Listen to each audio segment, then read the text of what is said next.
கர்த்தர் நல்லவர், அவர் கிருபை என்றும் உள்ளது. சங்கீதம் 136:1. ஆமீன். அன்பு சகோதர சகோதரிகளே, கர்த்தர் நல்லவர். அவர் யார் யாருக்கெல்லாம் நல்லவர்? உயர்ந்தவர், தாழ்ந்தவர், படித்தவர், படிக்காதவர், ஆண்கள், பெண்கள் அனைவருக்குமே அவர் நல்லவராகவே இருக்கிற தேவன். இரண்டாவது, அவர் கிருபை என்றும் உள்ளது.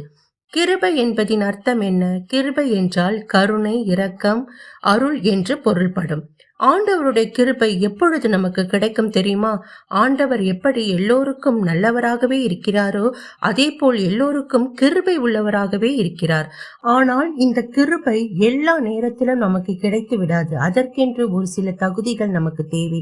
அந்த தகுதிகள் என்னென்ன? இந்த கிருபை நமக்கு அதிகமாய் கிடைக்க நாம் என்ன செய்ய வேண்டும் என்று பார்ப்போமா? இந்த வீடியோனுடைய ஃபுல் லிங்க் டிஸ்கிரிப்ஷன் பாக்ஸில் கொடுத்திருக்க, கட்டாயம் பார்த்து தெரிந்து கொள்ளுங்கள். அனைவருக்கும் இனிய புத்தாண்டு நல்வாழ்த்துக்கள்.